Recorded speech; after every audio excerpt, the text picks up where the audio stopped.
Why would God command Abraham to sacrifice his son? To many, this question is disturbing. Why would a loving God ask a father to kill his only son?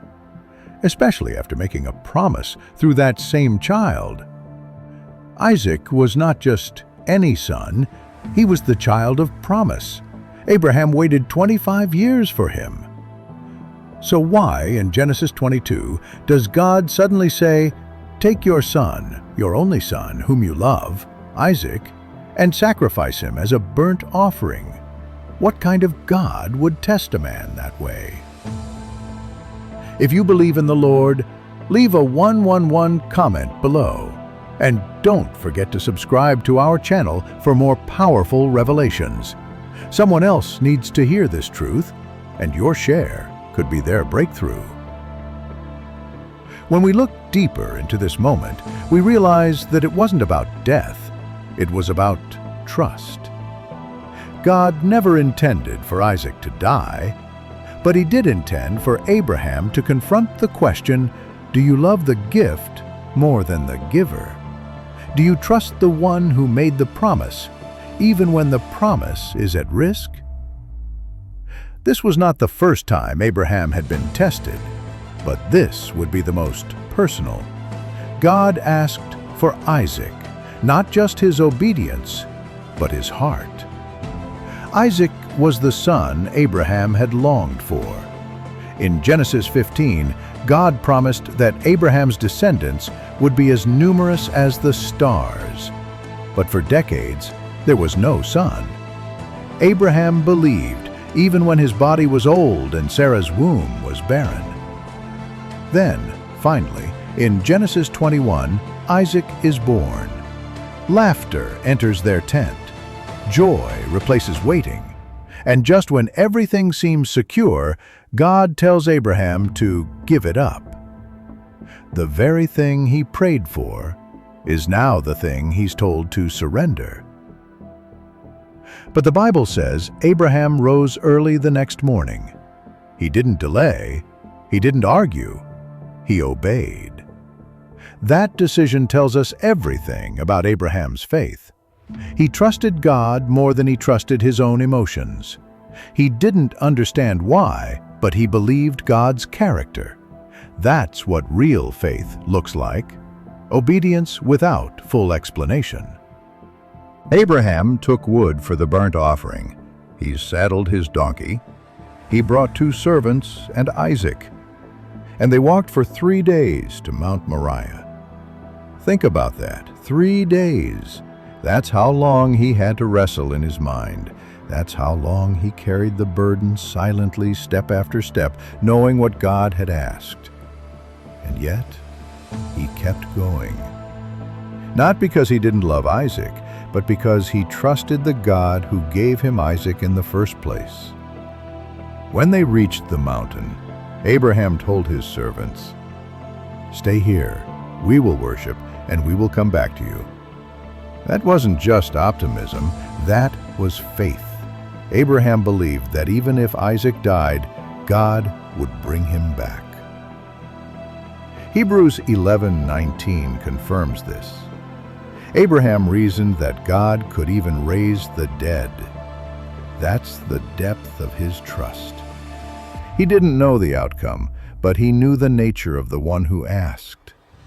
Climbed the mountain, and he asked, "Father, where is the lamb for the burnt offering?" Abraham answered, "God will provide for himself the lamb." That was more than a reply. It was a prophetic declaration. Abraham didn't see the lamb, but he believed one would appear. That's what trust looks like in real time, speaking faith before seeing the outcome. Then they came to the place. Abraham built the altar. He arranged the wood. He bound Isaac. He laid him on the altar. And then, with the knife raised, the voice of the angel of the Lord called out, "Abraham, Abraham, do not lay a hand on the boy. Now I know that you fear God, because you have not withheld from me your son, your only son." And when Abraham looked up, he saw a ram caught by its horns in a thicket. The sacrifice had been provided. Abraham called that place Yahweh Yireh, the Lord will provide. And to this day, the mountain of the Lord is remembered as the place where provision meets obedience. God never wanted Isaac to die. What he wanted was Abraham's full trust, and he got it. But this story is about more than Abraham. It's about God. The moment on Mount Moriah is not just a test, it's a preview. Thousands of years later, another son, another only begotten son, would carry wood on his back to another hill. Another beloved son would be bound to an altar, but this time there would be no ram, no voice saying stop, because Jesus was the lamb. He was the sacrifice. He was the fulfillment of what Abraham's story pointed to all along. Romans 8:32 says, "He who did not spare his own son, but gave him up for us all, how will he not also, along with him, graciously give us all things?" God didn't spare his son, not because he delighted in suffering, but because he loved us enough to pay the price himself. What Abraham was willing to do, God actually did. So when we ask why God commanded Abraham to sacrifice Isaac, we must remember, it was never about cruelty. It was never about death. It was about faith. God wanted to show Abraham that obedience would be met with provision. And he wanted the world to see, in shadow and type, the ultimate sacrifice that would one day come through Christ. God tests us not to destroy us, but to reveal us. He allows hard commands not to harm us, but to shape us. When God asked for Isaac, he was asking for Abraham's whole heart, and when Abraham gave it, he received not only his son back, but a deeper revelation of who God is. In your own life, God may ask you to lay something down. It might be a dream, a relationship, a plan you've held tightly. But on the other side of surrender is provision. On the other side of obedience is revelation. What you place on the altar may hurt, but what God gives in return is always greater.